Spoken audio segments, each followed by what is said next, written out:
Thank you, Michael. Very interesting session. Interestingly, very appropriately, I'm sure by design, the next session will give everybody, I think, further fear of what will we humans actually do as the machines take over. I couldn't help but think when you're describing the glasses and with the things that actually the technology wants to turn me into the robot, and it will eventually tell me what to do, and we won't be necessarily the physical robot, just be kind of playing the role for the technology to make sure I stay aligned. As we've mentioned a number of times, automation, robotics, creating efficiency in the process, complementing technology models is a big trend that is starting to unfold. It's somewhat understood, but there's an awful lot of things to continue to learn about it. This next panel will talk a little bit about what they're seeing, where they expect to see it going. And I'm pleased to introduce Frank Casale as the moderator for this panel. Frank is the founder of the Institute for Robotic Process Automation, also the founder of the Outsourcing Institute. Should be a great session, and hand over to him to introduce the panelists. Thank you. Good morning. Do we have everybody? I think we do. So this is, and thank you, Amrita, for inviting me and to participate. And I think we're the designated controversial segment.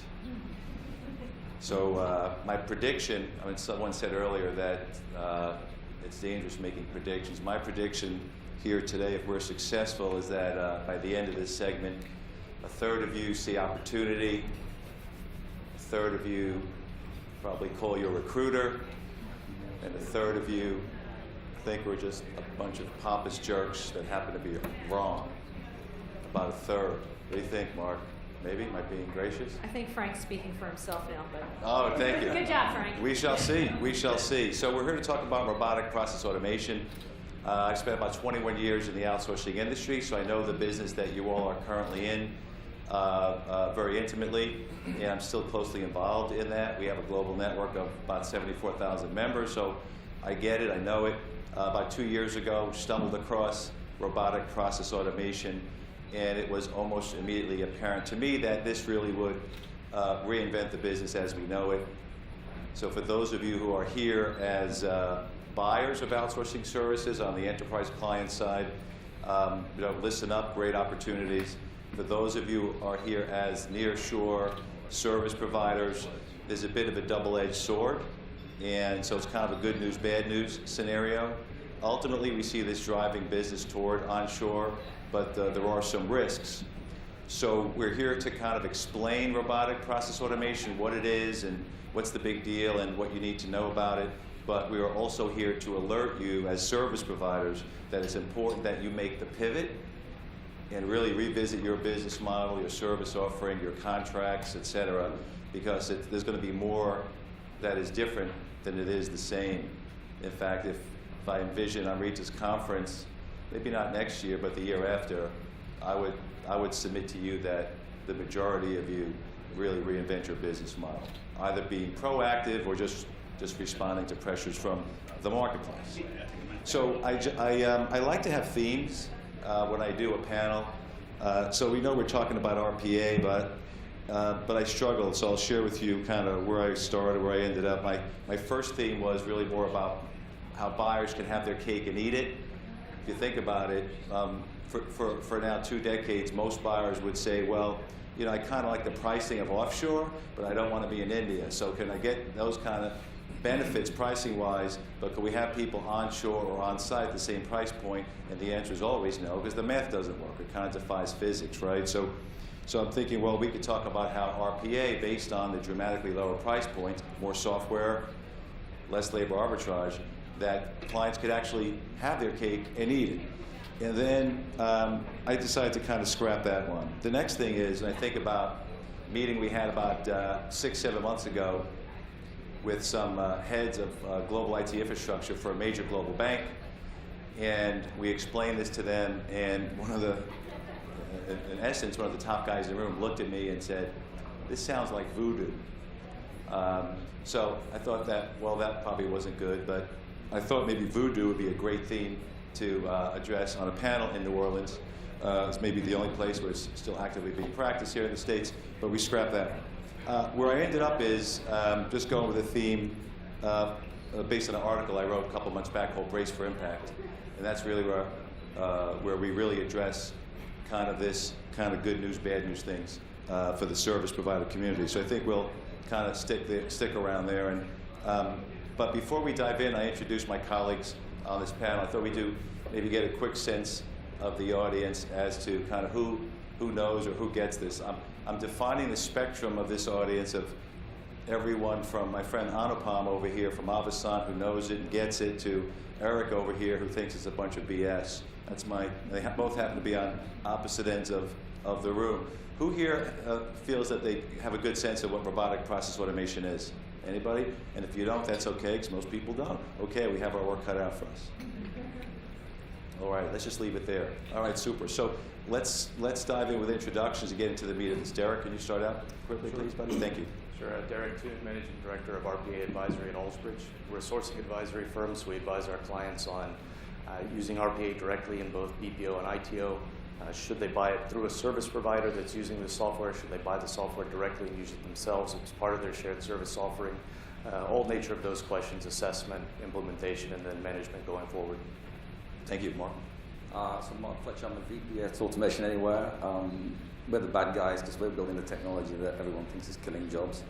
And you are all doomed, by the way. We've been doing this for 13 years.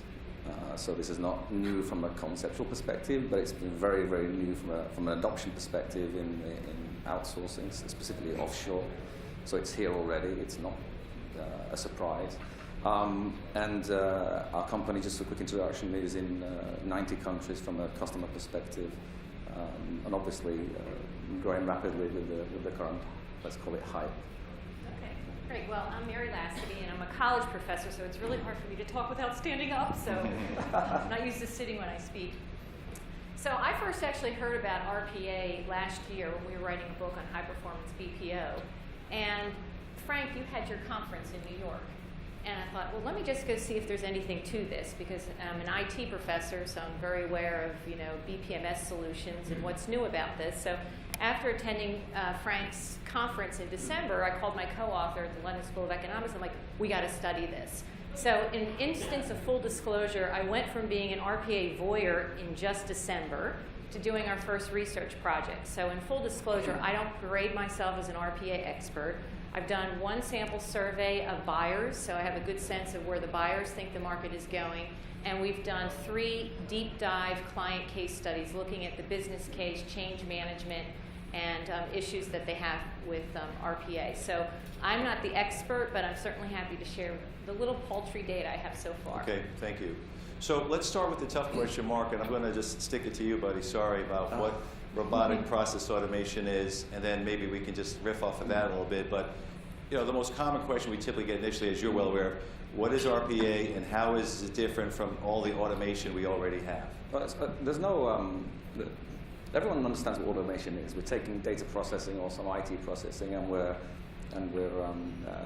removing the manual interfaces. Let's say the way that RPA is different is that it's non-invasive first, so it can capture what people are doing at a screen during a data processing transaction, let's say, and can redo that just like the person. So the automation is working at the presentation layer primarily. It can also do other things at the back end, but primarily the word robotic comes from the fact that it does exactly what the person does.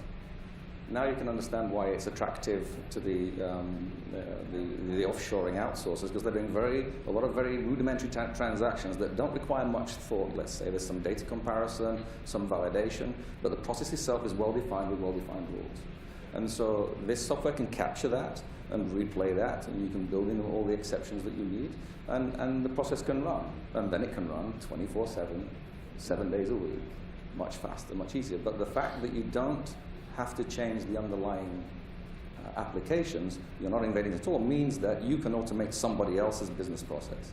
You can automate somebody else's application without changing any configuration. This is the fundamental principle. So, Mark, the part that caught my attention when I first became a student of this is you think about the technology investments that most organizations have made already, and you envision kind of the, in most cases, the white-collar knowledge worker that's utilizing those tools. RPA doesn't replace those tools. It replaces the worker in most cases. And that's kind of the big leap in my mind that you say, well, if you believe that and get that, then you see the incremental value. Is that fair to say? Yeah, that's fair. Well, there are two types of end customer for this, if you like. There's the full-time robotic replacement of someone's task because it is just very well defined and very easy to replace. And then there's the helper robot, if you like, the guy that's helping a high-value worker and taking some of the redundant, boring, laborious, repetitive tasks, and which people maybe have built macros for before or whatever technology they used in the past. Again, they'll use this tool instead because it's non-invasive. It means you don't need this big IT project to have a big saving very, very fast. Sorry. And Derek, please. And they can buy the single tool and apply it to different types of processes, different types of jobs. So it's not a point solution where you buy it to only do invoice processing or only help in the call center space. It can be repurposed to do any process that a human can perform. It's agnostic. It doesn't care about the technology. If you're working from the presentation layer, who cares whether it's finance or HR or IT? So it doesn't care. So just big picture, let me jump to the math for a moment. So there are organizations right now where we're in active dialogue with that have fairly well invested in what I would call traditional automation.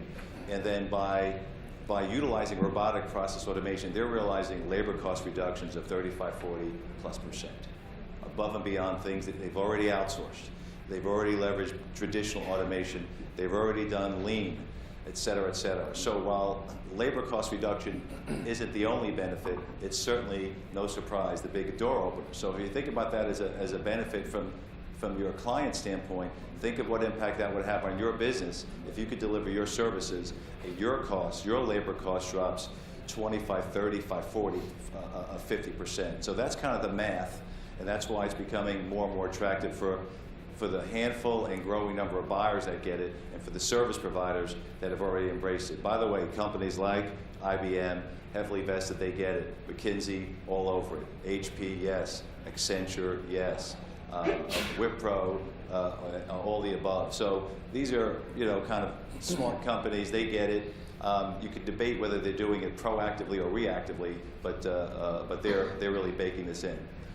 So Can I add yes, one please, thing, Mary. Frank? So one of the things, as again an IT professor, what's different between all these automation tools and RPA? To me, it was really the skill sets that you needed to do it. So I actually went through Blue Prism training because they made a claim you don't need to have programming skills, which made no sense to me, right? So if you know BPMS solutions, you have to know programming. And I was able to automate a process in an hour and a half, so I was pretty proud of myself. And in the case studies that we saw, it was actually, this is really getting adopted in business operations, almost behind IT's back. So we're seeing people that are typically like Six Sigma experts. They go through about a week of training. They have some hand-holding, and they're able to automate processes quite quickly. So one of my probably most impressive case studies was Telefonica O2. They had 1 million transactions per month through their back office. They now have automated 35% of all of those transactions using RPA technology. But here's the kicker. They did it with 2 people.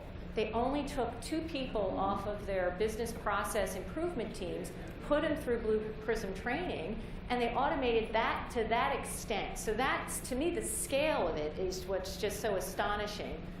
So I think that's a good way to think about it. It's the level of skill sets that we've seen. To echo that, the processes that we're automating, let's say offshore for now, you have people touching a mainframe system, looking at a PDF document, touching an application, could be SAP or something via some Citrix platform. They don't know, you don't need to know all of the skill sets to automate this. You do it as a person, you're just trained to do it. You're trained as an individual to take this data, put it there, and do this. You can train a person. You can train the RPA tool as well. You don't need a person who knows SAP or a mainframe or anything else to be able to do this. Because the robot is logging in the same way the user was. So you have with all the the security and hygiene of the existing application. So there's no fear of someone building some black box kind of technology that's changing the way things work. So now you can touch those applications without any fear of breaking any compliance or regulations, that kind of thing. So Derek, you're an advisor, spend a lot of time advising clients that are either currently outsourcing, thinking of outsourcing, or maybe looking to improve their outsourcing relationship. Or now, perhaps buying the RPA software directly. Or maybe even not outsourcing, right? So it gets to my point. So if you think about how many people went to India, and we saw I think some bubble graphics earlier from the gentleman from CGI still the bulk of the portfolio is in India. You think of why they went there, you know, probably 100% of 100% of those examples was driven by financial reasons, right? So now suddenly the economics change, and now you can get, in most cases, most of those scenarios, you can get comparable pricing onshore, in some cases better pricing onshore. You know, so that's where the story starts to turn toward the opportunity for the onshore players to do more and more. So maybe can you talk to that kind of narrative for a bit? And I won't go into it too much, but a little bit of the backdrop. You know, offshoring began because there's a large labor element to service delivery. At a certain point, there's the look at what's the cost and availability of the skill sets needed for the labor component of my service delivery. When people said, well, if those skill sets are available in both locations equally and one costs less, then I'll probably be inclined to use that one. It's the cost of the labor is going to weigh in that factor. It's going to weigh the balance to that side. That's balanced against things like you know, government stability, infrastructure, IP security, all of the other kind of risk factors that Eric was going over the other day when we did location selection. But now if there's a lower labor element involved in service delivery, those factors start to weigh a little more heavily. And so you might look and say, okay, so now that my labor cost isn't such a big driver of the decision, some of those other factors, language capability, cultural affinity, security and stability, some of those might begin to outweigh it and then bring more work onshore. Mm-hmm. So think of it this way, for those of you who are service providers, typically you would be the alternative to offshore, right? What were the drivers? Was it more job related? Was it politics? Was it people looking to diversify risk? It was almost as if you never really you never felt you had a shot of really competing with that offshore portfolio. It was more or less really being complementary. If and when you embrace RPA technology, you'll be able to go head on against that portfolio. Think of the impact of your business. If you go head on with the majority, 70–80% of that offshore portfolio, and provide comparable, if not better pricing, and even greater deliverables. So that's really the big deal. What impact does that have on your business? Does it grow 10%, 20%, 50%? Does your business double? What does it mean to the Indian players? For organizations like CGI that are here, who have a good portion of their portfolio in India, and suddenly realize that, wow, maybe that 80-20 begins to shift. My sense is it does begin to shift. But the India players are responding though. So today, the biggest customers of the India BPOs, they're shifting. It's transformative for their business, and the new offerings that they're going to bring are going to be maybe FTE based, but there'll be a combination of we can take this process or this project now, FTE based plus an element of what we call AFTEs, automated FTEs, bringing the price down massively. So they're responding already. They're doing this, and you saw press recently from Wipro saying that they were looking to remove 47,000 jobs. They're doing that through a combination of RPA and other automation techniques. So let's talk about touchy subjects like jobs, right? So there is fear with all technology, as was evidenced by the question for the previous speaker, about the impact of technology on jobs. My sense is the majority of the blunt trauma for jobs will be in India, at least for the first wave. I see a net positive for jobs in most cases here in the States, meaning there are scenarios now where clients have 1,000 Indians doing something, where now maybe folks in this room could present a scenario where they could do it with 200, 300 people onshore in your software. So now it's a net loss of jobs in India, it's a net increase of several hundred jobs here in the States. Does that sound like marketing hype, or is that reality? No, I've actually got a customer, sorry.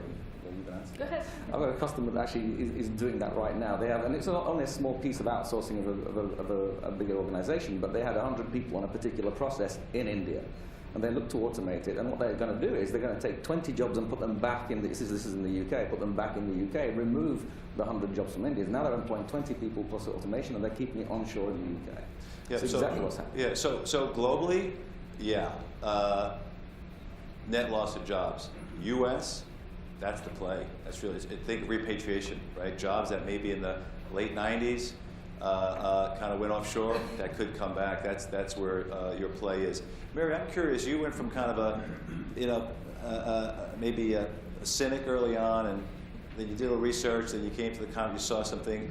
Was there any one particular thing that kind of clicked in your mind where you went from, this is unbelievable to this is kind of believable? I think it was really the business value that gets delivered with a little bit of investment, and we were all talking about cost, but the other thing in some of the stories that really impressed me at your conference, Frank, were people like the Associated Press, right? They're actually doing more services with fewer people. The service quality has improved. The errors have gone down. So it's more than a value proposition of just about cost. So I thought that was really exciting. And the other exciting thing, again, is when you have business operations folks excited about doing something, I think your innovation and diffusion is going to be very rapid. So that's kind of how I got excited about it. I do want to go just mention something about where the jobs are going to be or not be. The O2 case that I gave an example where they had automated 35% of all of their processes. They did it themselves, but they didn't want to. They had an Indian provider doing this work. There was almost 300 FTEs in the Indian provider, and they first went to the Indian provider and said, will you do this automation? They played around for 6 months, and they said, no, that's not our sweet spot. They ended up losing 250 people in that back office because of that. But I think that's a lesson learned. But you're not going to hear that story over and over again, right? Because people are waking up, so. So for those of you here who are in the business, the onshoring business, is there anybody that's like starting to get this or still doesn't get it, or a thought, a question, challenge us? Gentleman in the corner, thank you. Yeah. So a lot of us who are providers, we may have some lower-end support activities that we're providing for them, but also oftentimes, we have a build capability. So we're in the business of process automation. What is the technological breakthrough that is happening here? I mean, what's new? Okay, so I'll give you the short answer, and I'll rely on my panelists to give you the long answer. Is you get the same work done with less people, lower cost, keep some for yourself for additional margin, pass along more for competitive pricing. That's kind of the bar napkin math, if you will. But more specifically, I think the technology. I can only talk about my product, and I don't want to sound like I'm selling. It's not the point of this. But the technology is a container of tools, if you like, that can talk to any kind of application. Think of it like a Swiss Army knife for automation, working at the presentation layer. It's taken years. I mean, we've been doing this for 13 years.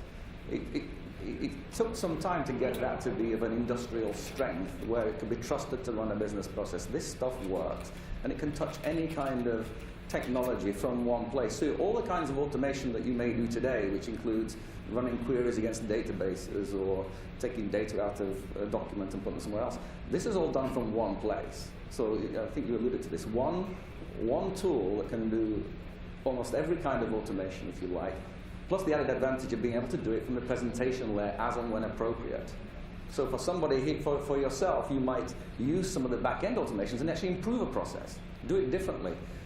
In the offshore world, they don't have access to that back-end, so they needed this robust technology to work at the front end. So it's that front-end layer that really makes the difference. And I think it's the ability to integrate with the different applications up front and do so in such a way that a business operations person can do it without any programming skill and all the different application languages that would be needed. Then there's the rules engine, the workflow component, and then the control room and auditability aspect. And I think it's the combination of those four features that are what makes it different. And none of them were independently, they all existed. But I think the combination of them and putting them into a package that a business user can use without a programming background, that's the difference. So this is a general purpose technology. So it's always dangerous to have general conversations about general purpose technology. So it depends on what's the driver, right? Is the driver that your client is pressuring you to on your pricing? Once again, here you are a year later, and they want some more innovation, some more service, and then they also want to beat you down for another 10% on the price, and you're wondering how you get that to work. You suddenly have a lot more room now. We're seeing service providers going in and blind bidding contracts 30%, meaning without even doing due diligence. They're confident with the new stuff they can go in. Or it may be different. There may be limited resources, and it's less about labor cost reduction. It's more about getting more with the existing staff. So what I think of it as kind of digital staff aug. Or if they're in a regulatory environment and they're looking for regulatory risk mitigation, think of the telemetry and the analytics you can get from digital labor, right? as opposed to traditional labor. So you may have 500 people in Poland or somewhere in South America or in India, and you say, okay, we're getting a certain type of report from them, okay, and we kind of sort of believe it and sort of trust it, as opposed to if you had software doing that work, and think of how reliable, how real-time, and how powerful that reporting capability is from the standpoint of compliance or regulatory. So, you know, the banks and the insurance companies, as they start to get this, it shifts from a cost-save only discussion to regulatory risk mitigation, which is a big value add, which is something that you'll be able to add to your value proposition that maybe you weren't able to have early on. And we all know how big those penalties are. They could be $1 billion, right? Different decision maker, you know, with the compliance group or chief risk officer, but it's a whole separate opportunity for folks like yourself. I think there was another question here. Please. I think this is wonderful.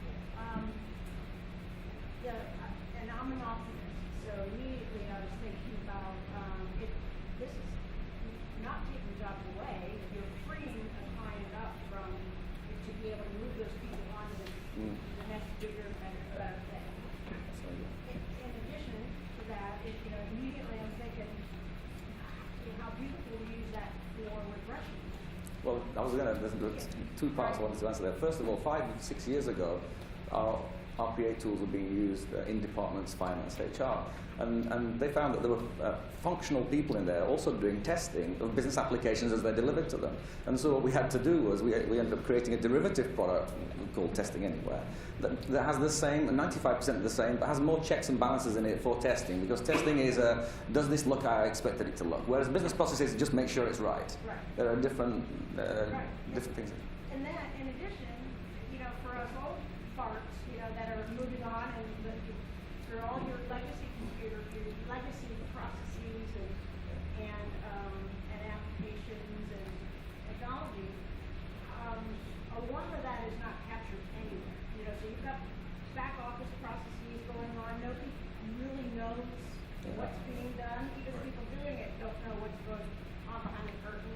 And if you're going in to help modernize, can you use this technology basically to do that discovery and extract that process knowledge to be able to replicate it in a modernized? So we were just talking about, right, just the legacy of legacy, right, just the other night. Was that the first round of drinks or the second round of drinks, Derek? Do you remember? But you want to talk to that a little bit? Yeah, no, I think so. But Mark, you had a good point of view on this, so I'd pass it over. The legacy of legacy? He was just stuttering. So, but your point was, because I was a drink behind you guys, your point was, that I recall, was that if you think about that companies that even have the newest stuff, right, they still seem to have the oldest stuff and everything in between. So I started in 1986, okay? In 1986, I was in mainframe software, and we were selling this stuff to banks. Mainframe, and then along came Unix, and along came Windows, and along came SAP, and along came EAI and EDI and all this stuff. If you go to a bank today, they've also got social. Now they've got the mainframe, the Unix, the Windows, they've got everything. Nothing went away. Nothing disappeared. Everything's still there, because it's just too difficult to shift. So in a sense, and this might be, let's say, a bad thing to say, but this could almost be a band-aid for those guys to manage that better whilst they're moving to tomorrow's technology, which is all going to be cloud-based anyway. But they just can't get there. They can't squeeze any more out of this without doing something radical, and RPA gives them that radical thing to do with what I have today. And what an interesting internal training video created by a customer, where they automated a process. Some guy has to make a phone call, go to a fax machine, take a piece of paper, type it in, and spend 5 minutes or 2.5 minutes or so on one piece of paper. They automated this process. The guy didn't lose his job. He spent that 2.5 minutes on the phone doing customer service. So there's a benefit there that people, I think, are missing. It's not all about killing jobs. It's about repurposing people to do what's really important for your business, which is serving the customer, let's say. Did that address your point about the, yes? Any other comments before we move on? So another kind of a general point I want to make is, if you think about the business that we are all in, it's predominantly labor arbitrage centric, whether it's onshore, offshore, nearshore. and it's primarily people-centric, supported by technology. What we're seeing based on our discussions and our analysis of the marketplace is this will rapidly shift to a business where it's mostly software and then support on the perimeter by people. So think of that shifting. So what does that mean if you're internally, if you're managing an enterprise? What does that mean to kind of your business model? What can you achieve?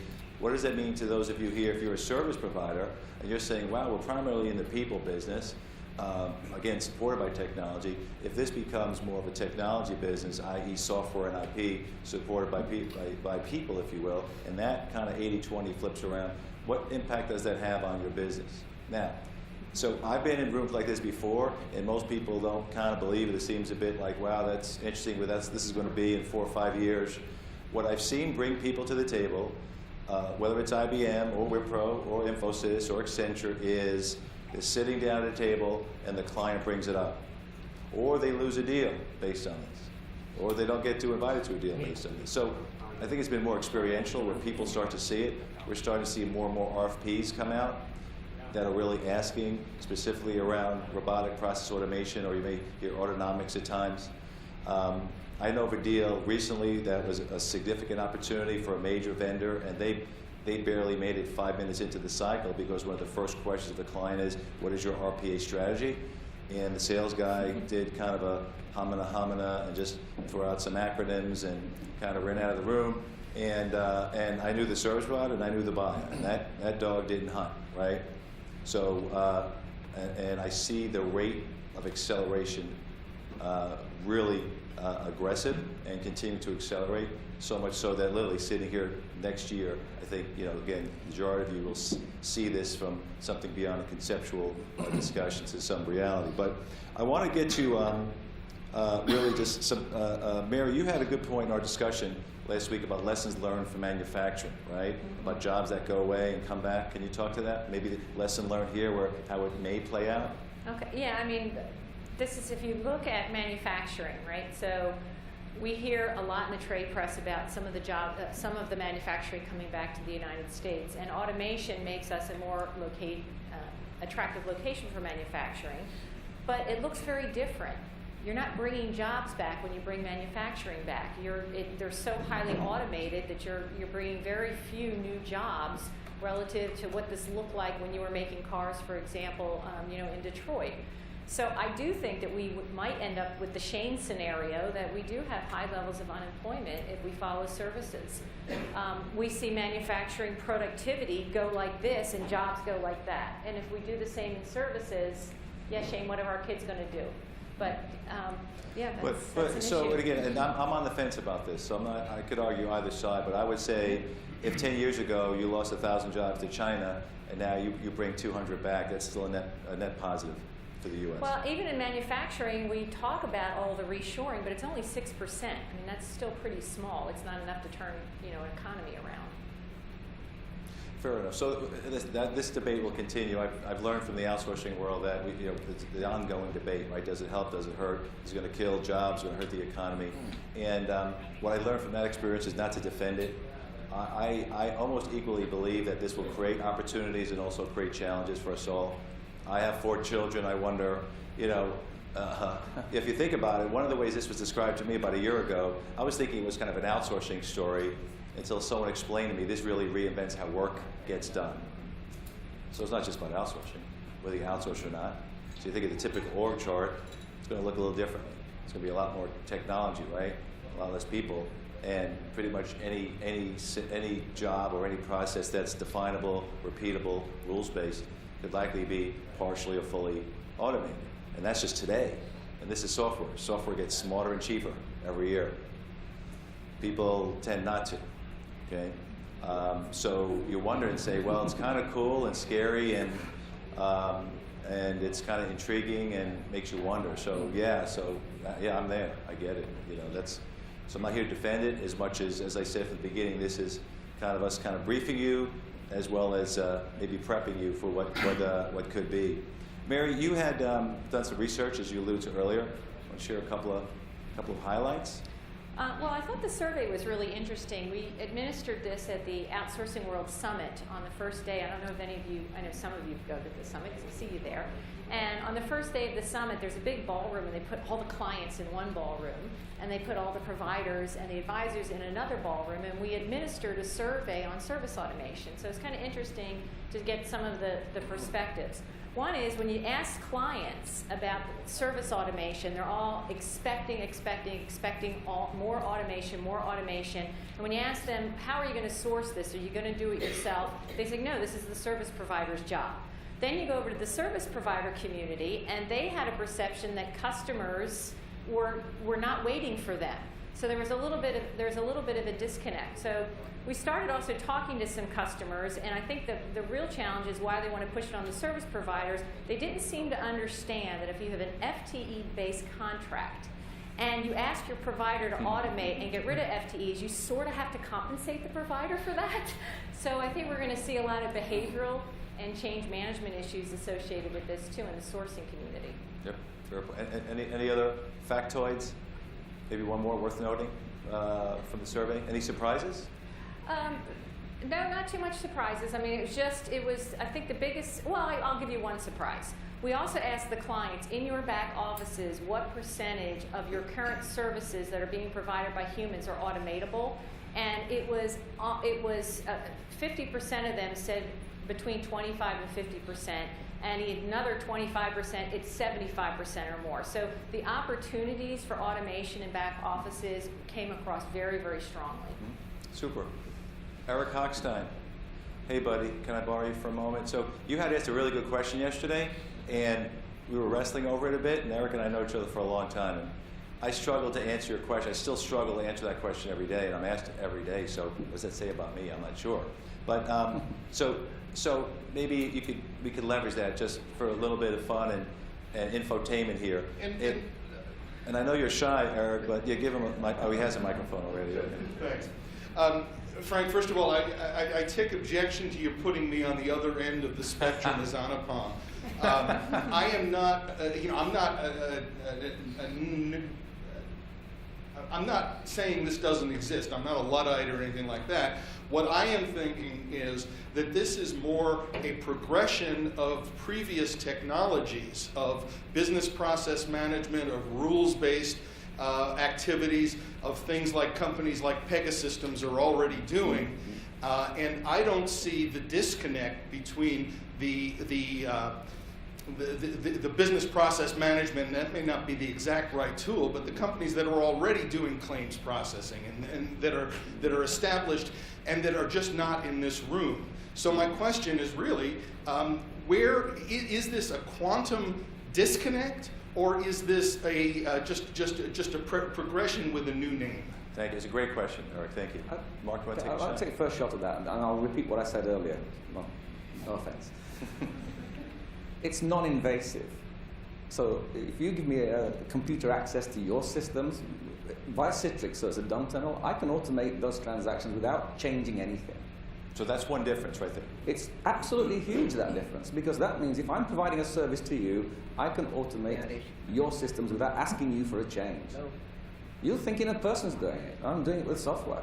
You don't care. You don't know. If I can do a demonstration of our software online, and they'll think that I'm doing it because there's nothing to show. It's like a person driving it without that level of effort of development project. You know, the integration effort that you do with a normal automation technique or the big framework tools. It's very key. To reiterate another point is that you're not buying a single solution to automate one specific type of process or function. You can use the single system to do 100 different types of processes or functions. And so some of the benefits you get from that is data flow between them. So it allows for a lot better data analytics, both on the processes that are ongoing and then running data analytics on other data that's been gathered. You have the ability to have flexible and scalable workforce and redeploying your virtual workforce, the horsepower against different processes at different points in the day, or you suddenly have a certain business need you hadn't anticipated and you would need to hire 200 more people to get all of those transactions processed in the 30 days you had to do so, but you can pull the robots that were previously doing something in HR off of that, run a skeleton crew there of your virtual workforce and redeploy them to another process. So that having the single platform performing multiple different types of processes gives you a lot of scalability and flexibility. Mark, also, I'm just thinking, so, and this has to do with the intelligence of the software, if you will, right? As opposed to maybe more traditional software, traditional technology, meaning, okay, if something is typed in a certain way and follows a certain syntax, it works.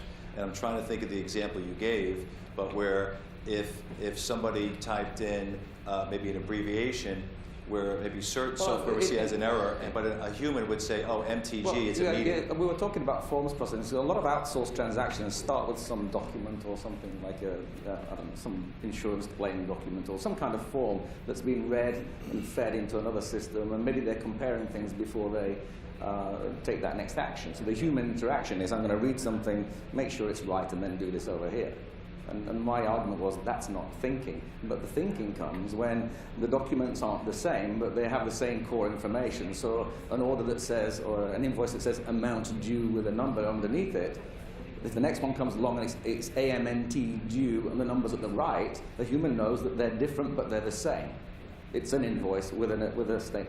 The software can do that. It can do that, and then it can learn these things to process a document, for example. What it can't do is think. I mean, there are exceptions. There are situations where it just doesn't know. But most of the stuff that we see, people aren't thinking.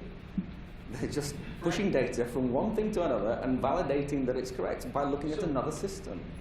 Mark, what's the difference between a system learning and being told? I would think that it still has to be told that that's the same. Yes, it does, but some of the algorithms in some of the document processing, for example, already, I mean, this is technology, okay, we're building this stuff, so already knows that in this area I'm looking for this kind of thing, so we're looking for variables that you don't have to program because we know that these kinds of things exist. But yes, you have to feed it and teach it. When it comes to document processing specifically, you have to feed it and teach it to a point where you start with 70% of your documents all go through easily, and there's 30% that aren't understood. Over time, you get rid of that 30% because you're teaching it or saying this wasn't correct. Now do it in a slightly different way. There's an ongoing learning or teaching element to that piece. As with all artificial intelligence, I think IBM Watson took 8 to 10 years of repetitive attempts until it beat the Jeopardy champion. So it's learning and it has to be taught over time. That's the case with all artificial intelligence. This conversation also takes you to where it's going, because we're a technology company first. This is what we do. The cognitive elements of understanding what I'm working with and deriving information from things before I do the next thing, whatever it might be, that cognitive piece of it is what we're all developing. So the players in this market are all looking at that next, what you all might think is artificial intelligence, but really is just another rule. But if I get a document that says close my account and it's a form, if I get a letter that says please close my account and their account number's here, and you have to infer from the letter that they wrote to you, hopefully it's typed, not handwritten, but you have to infer from that it's the same as someone filling a form in. They want to close the account. That inference is a kind of thing that will come very, very shortly. The understanding of what's written and what to do with it, just like a human being does today. So we're trying to take those variables out of the process. So we're down, thank you, Eric, thank you so much. So we're down to about 3 minutes and 14 seconds. So Mary, I thought I'd give you an opportunity to plug your next research. What are you looking for? Maybe somebody here is interested. What's the next thing? Okay, well, I guess I'm an academic, so I like to do deep dives. So right now, all I've really done is look at one of these RPA technologies, which is Blue Prism, and look at some of their bellwether client deals. And so now my co-authors and I want to go look at some more technologies.